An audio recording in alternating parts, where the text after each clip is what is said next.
Hello everyone. तो आज की वीडियो में हम पढ़ेंगे कि हॉफमैन ब्रोमोमाइड रिएक्शन क्या होती है। हॉफमैन ब्रोमोमाइड रिएक्शन में हम अमाइड की मदद से एमीन को प्रिपेयर करते हैं। ठीक, अमाइड में हम ब्रोमीन और एक एल्कली मीडियम, चाहे तो NaOH या आप KOH भी यूज़ कर सकते हैं, उसकी मदद से हम एमीन बनाते हैं। और वो जो एमीन होता है वो प्राइमरी एमीन होता है और उसमें एक कार्बन कम होता है अमाइड से। ठीक, इन शॉर्ट अगर मैं बताऊं तो अमाइड से अमीन बनाते वक्त हम इस वाले ग्रुप को हटा देते हैं और RNH2 को एक साथ ले आते हैं। जैसे कि यहाँ पे RNH2 ये हमारा अमीन बन गया, then Na2CO3 NaBr plus H2O, इसको बैलेंस कर देते हैं। तो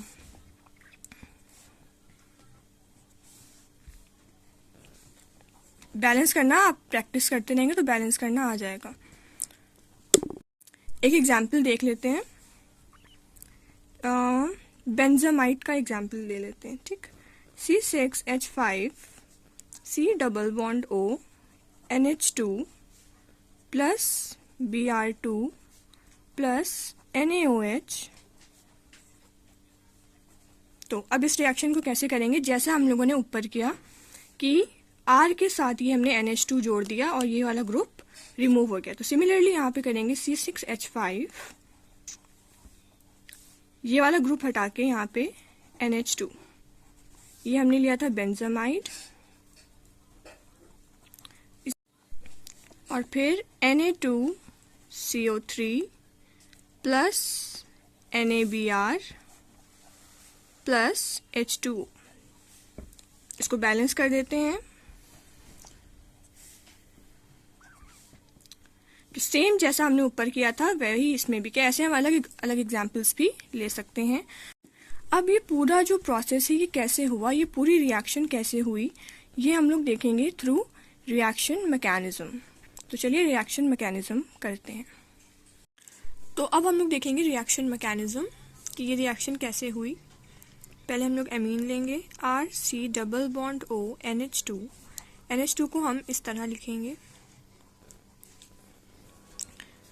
बेसिक मीडियम लेंगे NaOH, क्योंकि ये हाइड्रोजन एसिडिक होता है नेचर में, OH हाइड्रोजन को अपनी तरफ खींचेगा और क्योंकि नाइट्रोजन ज़्यादा इलेक्ट्रोपॉजिटिव होता है तो ये दोनों इलेक्ट्रॉन नाइट्रोजन पे शिफ्ट हो जाएंगे। नेक्स्ट स्टेप में RC double bond O NH और ये नाइट्रोजन पे माइनस।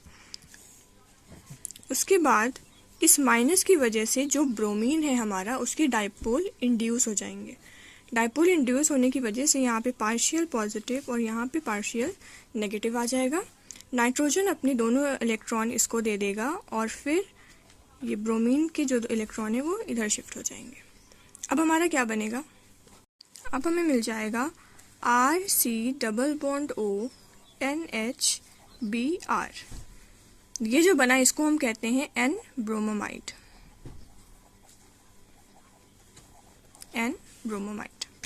नेक्स्ट स्टेप, इसी को यहाँ पे उतारेंगे, RC double bond O NHBr को हम इस तरह से लिख लेंगे जैसे हमने फर्स्ट स्टेप में H2 को लिखा था, और सेम वही चीज़ करेंगे, NaOH से ट्रीट करेंगे।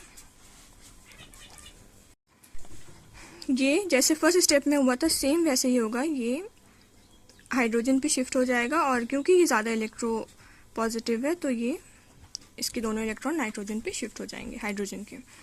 अब हमें क्या मिलेगा, RC double bond O NBr, nitrogen पे नेगेटिव चार्ज। अब यहाँ पे जो नाइट्रोजन के पास दो इलेक्ट्रॉन है ये यहाँ पे शिफ्ट हो जाएंगे। अब कार्बन की वैलेंसी क्योंकि 5 नहीं हो सकती है तो ऑक्सीजन इसके इलेक्ट्रॉन को अपनी तरफ खींचेगा और ऑक्सीजन इसके जब इलेक्ट्रॉन को खींचेगा तो यहाँ पे बैक बॉन्डिंग हो जाएगी।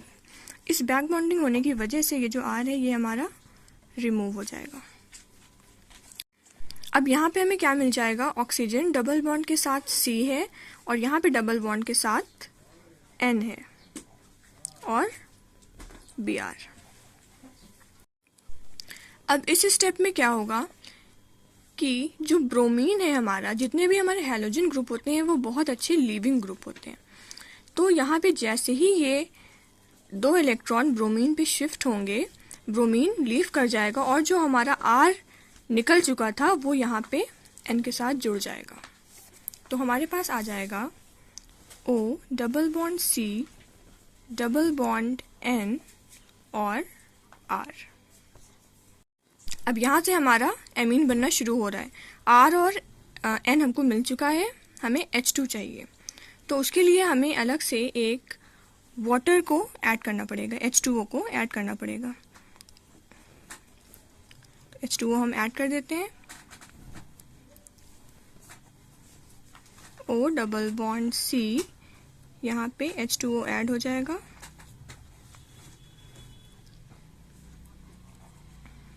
Sorry N। अब इस स्टेप में क्योंकि ऑक्सीजन की इलेक्ट्रोनेगेटिविटी अच्छी होती है तो ये हाइड्रोजन के इलेक्ट्रॉन्स को अपनी तरफ खींचेगा। उस केस में हाइड्रोजन H+ के फॉर्म में बाहर निकल जाएगा। इसको भी इलेक्ट्रॉन्स की ज़रूरत है तो ये N के साथ जाके जुड़ जाएगा, हमें NH मिल जाएगा। तो नेक्स्ट स्टेप में क्या है, O double bond C single bond NH R और यहाँ पे क्या बचा, O और H। अब यहाँ पे एंट्रोपाइज सपोर्ट कर रही है कि CO2 बाहर हो जाएगा। तो इस केस में यहाँ पर ये दोनों बॉन्ड के इलेक्ट्रॉन को अपनी तरफ खींचेगा।